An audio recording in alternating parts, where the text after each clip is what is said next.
I, Aarti ma'am, welcome you all to yet another session of English worksheet number 4, dated 28 September 2020. Students, आज जो English की worksheet आई है उसको topic है 3 questions. हमने प्रीवियसली ऑनलाइन क्लास में मैंने आपको समरी बताई थी 3 क्वेश्चंस की और पूरा चैप्टर समझाया था. तो बच्चों ये उसी चैप्टर के अंदर से आपको फिल इन द ब्लैंक्स आए हैं बच्चों. सबसे पहले यहाँ पे लिखा है चैप्टर्स नेम. चैप्टर्स नेम में हम लिख देंगे 3 question. 3 questions QUESTION questions S लगा देंगे, क्वेश्चंस हो जाएगा. 3 क्वेश्चंस. अब इसमें कौन कौन से करेक्टर्स थे बच्चों हमने पढ़ा था. एक तो था किंग द रूलर, ठीक है. उसके अलावा था हर्मिट. हर्मिट के स्पेलिंग होते हैं HERMIT हर्मिट. तीसरा कौन था विज़र्ड. विज़र्ड के स्पेलिंग होते हैं WIZARD विज़र्ड. और कौन मिला था, और मिला था bearded man BEARDED bearded man MAN man. ठीक है. आपके करेक्टर्स कौन से हो जाएंगे, king, bearded man, hermit, wizard और बियर्डेड मैन. 4 करेक्टर्स हैं बच्चों. ये आपने इस ब्लॉक के अंदर लिखना है.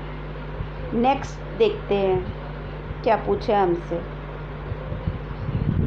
नेक्स्ट उन्होंने आपको ऑप्शंस दिए हैं बच्चों. देखो ध्यान से आपको ऑप्शंस दिए हैं सेटिस्फाइड, डिफरेंट, डिगिंग. इनमें से हमें ये जो ब्लैंक्स हैं इसमें भरना है. सिमिलर वे में देखो हमारे को यहाँ पे भी दे रखा है. जैसे ये वाले 3 हैं इनको हमें इन 3 ब्लैंक्स में भरना है. और ये वाले जो 3 हैं 1 2 3 4 ये हमें इन चारों में भरना है. मतलब जो भी हमें ब्लैंक्स भरने हैं उनके वर्ड्स हमारे को इस क्लाउड के अंदर दे रखे हैं. जैसे एक क्लाउड ये है, एक क्लाउड ये है, ये वाला क्लाउड है, ये वाला क्लाउड है. अब सबसे पहले हम ये वाला करते हैं. ठीक है. देखते हैं क्वेश्चन क्या कहा है. कहते हैं many people came and all the answers given by them were different. Different का मतलब क्या होता है बच्चों, अलग अलग. सेटिस्फाइड का मतलब क्या होता है, जिसको सुन के संतोष मिल जाए, जो उसको ठीक लगे, तृप्ति दे. जो डिगिंग का मतलब होता है खोदना. अब ये कहते हैं मैनी पीपल केम, बहुत सारे लोग आए, and all the answers given by them were, और जो भी उन्होंने आंसर्स दिए वो सब अलग अलग थे ना, तो आंसर आएगा यहाँ पर डिफरेंट. ठीक है. यहाँ पे आप लिखोगे डिफरेंट. ये जो आंसर लिखा है डिफरेंट, जिसको मैंने अंडरलाइन किया, ये यहाँ पर आएगा. ये कहते हैं he went to a wise hermit seeking answers. He किसके लिए लिखा है, रूलर के लिए लिखा है, यानी किंग के लिए लिखा है. किंग जो था वो एक वाइज मैंने आपको बताया था ना, सज्जन या नॉलेजेबल जो होता है उसको वो उस हर्मिट यानी सन्यासी बताया था. सन्यासी के पास गया क्या करने, आंसर सीख करने.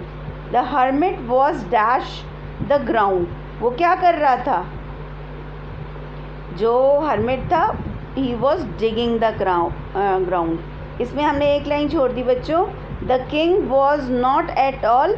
उनके सबके आंसर्स से क्या किंग क्या नहीं था, वो संतुष्ट नहीं था, यानी वो सेटिस्फाइड नहीं था. तो आंसर आपका आएगा सेटिस्फाइड. ठीक है. तो आपके पास आंसर हो गया, ये डिफरेंट आंसर हो गया 1 का, सेटिस्फाइड आंसर हो गया 2 का, और थर्ड जो आंसर है वो आपका हो गया डिगिंग. चलो अब नेक्स्ट देखते हैं हम. Once there was a king who believe that he would not fail.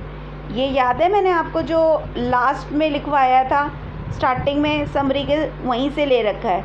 Once there was a king, एक ज़माने में एक किंग था, हु बिलीव, वो ऐसा मानता था, प्रिज्यूम करता था, that he would not fail, वो नहीं फेल होगा, if he knew what was the dash. अब यहाँ पे क्या आएगा, what was the dash, what was the right time to for every action. जो ये सेकंड लिखा है ना बेटा, ये यहाँ पर आएगा इस वाले ब्लैंक में, मतलब ये फर्स्ट का आंसर है। ठीक है, फिर है who were the dash to be with, who were the important people या राइट पीपल, ये सेकंड का आंसर है। ये देखो ये यहाँ पर आएगा। ठीक है, who were the right people, ये सेकंड का आंसर है, मतलब ये हो गया सेकंड।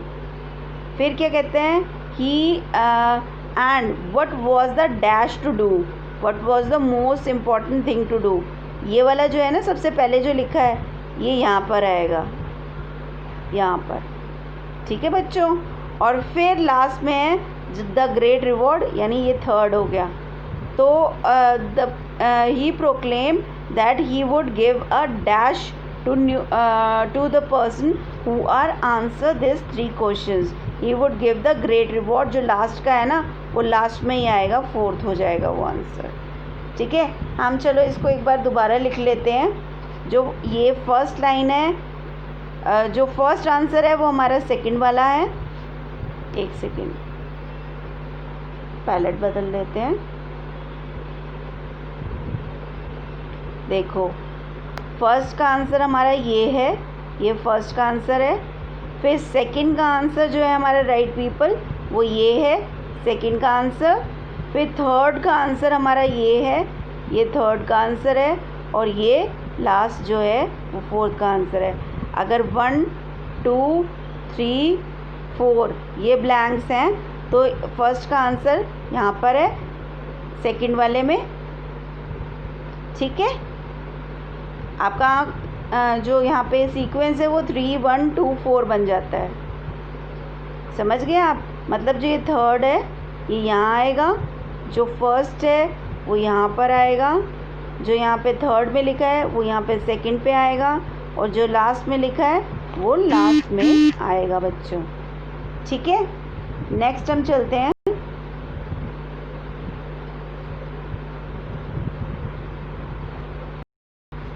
नेक्स्ट हम चलते हैं बच्चों।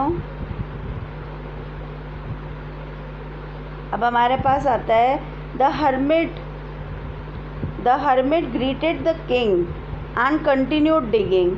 The king repeated his question, but the hermit did not answer. The king helped the hermit in dash.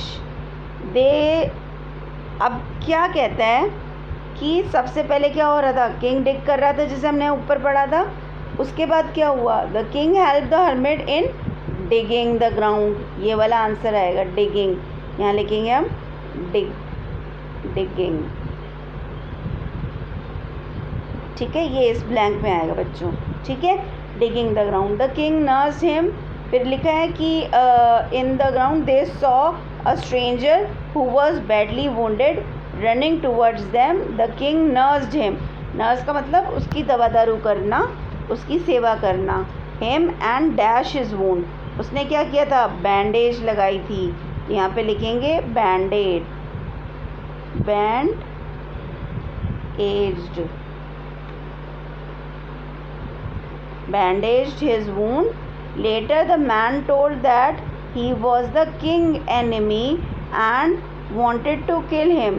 बाद में bearded man ने उसे बताया था ना कि वो किंग को मारने के लिए, वो उसका एनिमी है। एनिमी मैंने मतलब बताया था फोई, तो उसने बताया कि वो किंग का एनिमी है और वो चाहता है उसको मारना। As the king saved his life, he wanted to become his servant. वो बाद में उसका जो बियर्डेड मैन था वो उसका नौकर बनना चाहता था, सर्वेंट बनना चाहता था। SERVANT,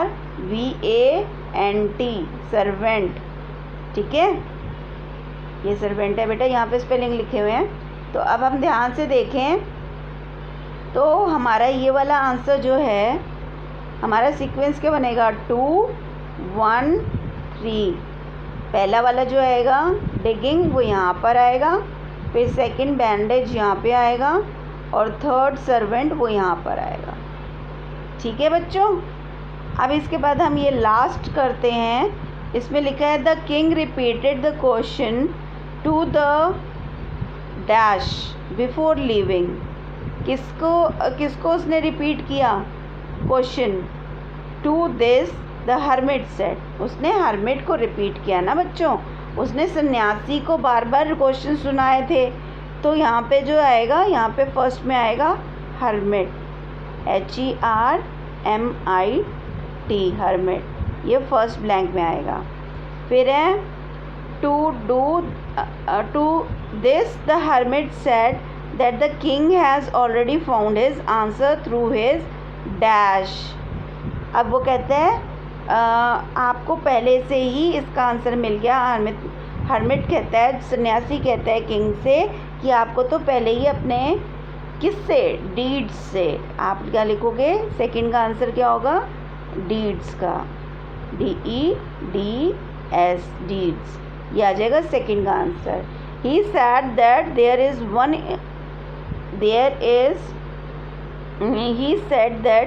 there is only one time that is important now. The most important person is the one who he is currently with, and the most important thing to do is doing good to that person. अब इसके अंदर last में जो है आपका answer जो हो जाएगा वो आएगा, यहाँ पे जो ब्लैंक है इसमें लिखोगे आप डूइंग गुड। बच्चों आगे तो लिखा है doing good to that person. तो आपका यहाँ पे जो वो आएगा 1, फिर आएगा 2, यहाँ पे नीचे वाला, और 3। मतलब हर्मिट आपका फर्स्ट का आंसर होगा जो यहाँ पे आएगा। सेकंड डीड जो है वो आपका ये वाले ब्लैंक में आएगा, और थर्ड आपका जो डूइंग गुड है वो लास्ट के ब्लैंक में आएगा। आपका आंसर ऐसे हो जाएगा। ठीक है बच्चों, तो ये बच्चों थी हमारी वर्कशीट और ये थी उसकी एक्सप्लेनेशन। आपको अच्छे से समझ में आई होगी। समरी आपने ज़रूर पढ़नी है और उसको याद भी करना है, जिससे आपको एग्ज़ाम्स के लिए तैयारी करने में आसानी हो जाएगी बच्चों। ओके बच्चों, हम यहीं पे कंक्लूड करते हैं अपनी वर्कशीट।